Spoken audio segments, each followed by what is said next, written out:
Hello and welcome to my weekly video blog, and today on A Vogel Talks Menopause I'm going to be talking about why it's harder to get to sleep and stay asleep in the perimenopause. If you like my tips and advice, then please subscribe and remember to hit the bell icon so you can be reminded of all my new videos.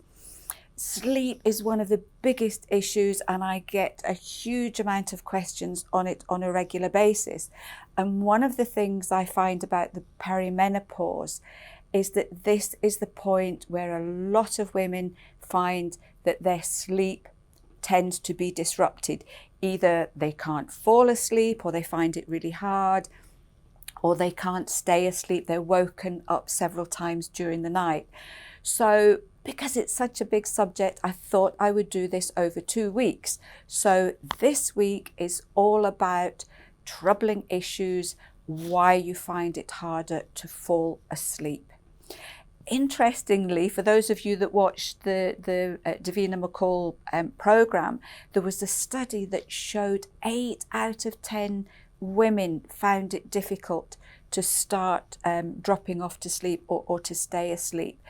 And the problem, if your sleep gets disrupted, it has huge repercussions on whatever is happening to you the next day. So if you don't get enough sleep, you're going to be fatigued, you're going to have low mood or anxiety, your flushes are probably going to be worse, you can end up with brain fog. So tackling sleep is going to have a benefit for a number of other menopause symptoms as well. So why does this happen? In the perimenopause, your hormones can fluctuate day by day. There can be tremendous changes going on a daily basis. And because of all these changes, this can put physical stress on the body. It can cause things like anxiety and stress, and that will have an impact on how quickly and how easily you can fall asleep. If you're stressed and anxious, if you're worried about things, and worries can become exaggerated, you can end up getting very fearful. Your brain will be going at 10 to the dozen when you get into bed. Then you need to look at taking maybe some sleep remedies. So relax before bed. This is really important. Having a good sleep, they call it, bedroom hygiene, if you like, making sure that your mind isn't revved up before you go to bed. So try and relax before you go to bed if you can. Have an hour without technology too, because the blue light apparently that comes from things like computers and your phones can have an effect on how you fall asleep.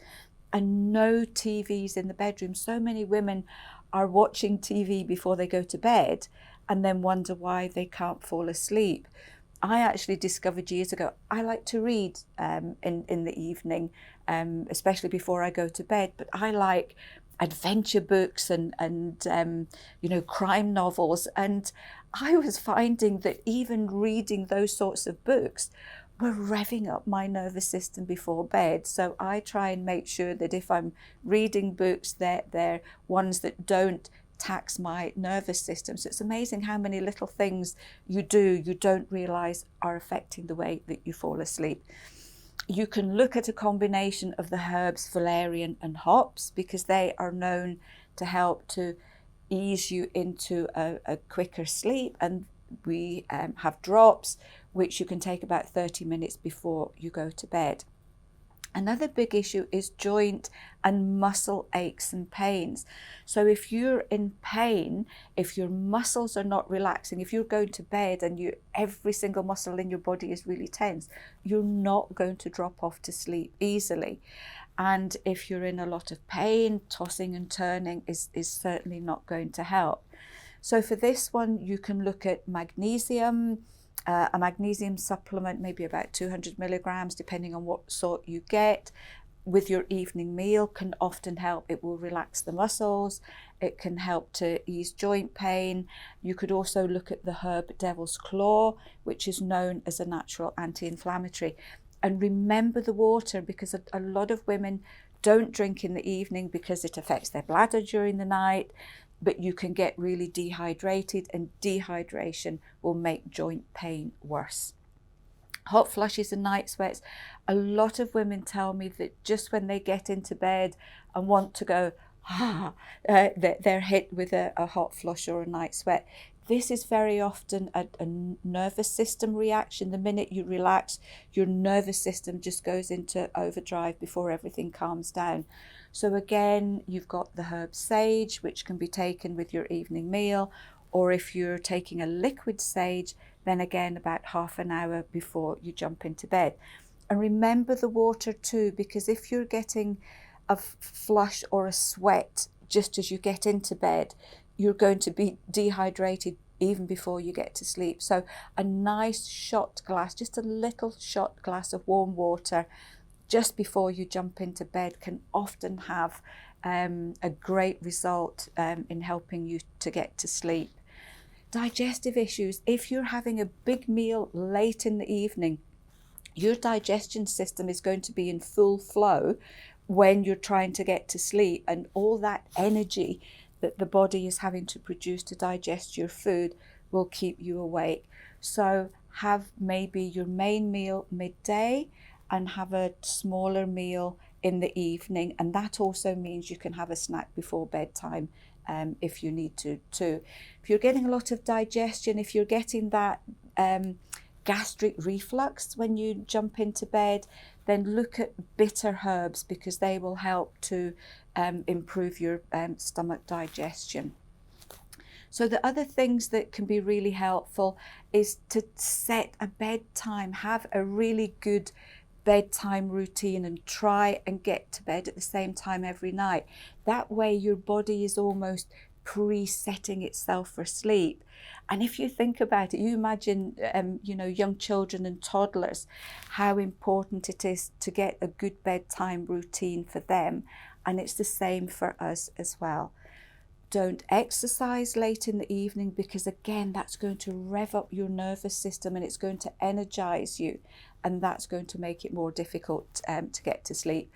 Remember the caffeine. I had one woman, and all she did was stop her after dinner cup of coffee, and her sleep improved dramatically within a couple of days. So remember, if you're going to have coffee, have it in the morning and no later than 3 o'clock in the afternoon, because it takes about 8 hours to process a cup of coffee. A late afternoon cup of coffee can also affect your sleep. Look at comfort in the bedroom. Make sure it's not too warm. If you can, have the bedroom well aired, have the temperature down a bit, especially if you're getting hot flushes or night sweats. Clutter, apparently clutter, if you have too much going on in your bedroom, that can affect your sleep. And also the colour of your bedroom. I read somewhere, I think it was the colour red keeps you energised. So even the colour of your bedroom and the bedding is thought to have an effect on your sleep as well. So maybe have more kind of pastel colours. Some women find if they can't get off to sleep after about half an hour or so, they get up and maybe have a little gentle walk around the house, practice some deep breathing, and then get back into bed, and sometimes that can help as well. So I hope you found this one helpful. It's a huge issue, and there's lots of different areas that are all connected to this. So this is just a quick resume of it.